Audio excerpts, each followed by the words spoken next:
Ah. Saan ko nilagay yung phone ko? Pasay pala. Good, do the voiceover na. So, nandito tayo kumara sa Anaya Villa. And ang ganda dito. here's the room tour for Anaya Villa. So, first, meron tayong refrigerator, mini ref, at television, full-length mirror, tapos king bed ba data manang? King bed. Tapos double bed. Merong artwork doon na parang gawa ng Gawa ng Hesum din. Tapos yung lamp, bedside lamp, meron din saksakan sa side. Tapos may air condition. Tapos I just merong set it as 26 because malamig. bathroom na tadan! Transparent glass. That's the toilet. Merong amenity kit pero may toothbrush pero good for 2 lang. Malinis yung sink. Meron ding mirror. Tapos light. May exhaust fan. Uy, walang ganito dun sa pinanggalingan natin. Walang exhaust fan doon. Tapos ang ganda ng bathroom. May rain shower.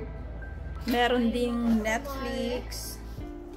Merong provided na water. And cute na lagayan. Tapos meron din electric kettle. This one is ano na yan? Side lamp na lang. Side lamp. Tapos yan patungan ng, yan dapat patungan dapat ng mga bag pero walang napatong. Kasi for your rib. Yay! Can you turn on the bedside lamp, Jeff? Let's see how it looks. Ay, meron pang ano, Bible. Turn it on. No, it's not Bible. It's daily bread. How to turn this on? Alexa, turn on the bedside lamp. Nag-moist? Yeah. 100% agad. Yung Yung phone mo. Dito naman tayo sa labas. Ito ang kanilang swimming pool. Ang ganda ng view kasi nasa harap mismo ng dagat. Tapos, ang ganda na dito maligo kapag mainit na sa beach.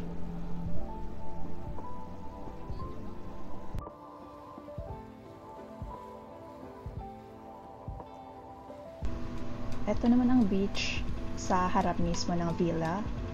White at pinong-pino ang sand. At hindi crowded, kami lang ang tao.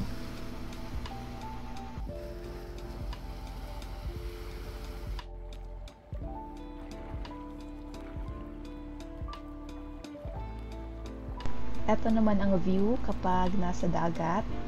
Yan yung villa kung saan tayo nag-stay.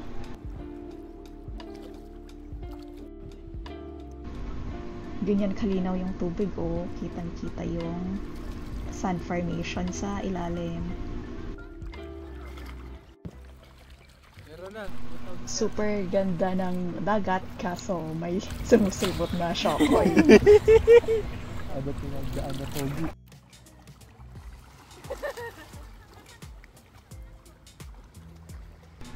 Dito muna kami sa dagat at ine-enjoy ang napakakalma at super relaxing na dagat habang naghihintay ng breakfast.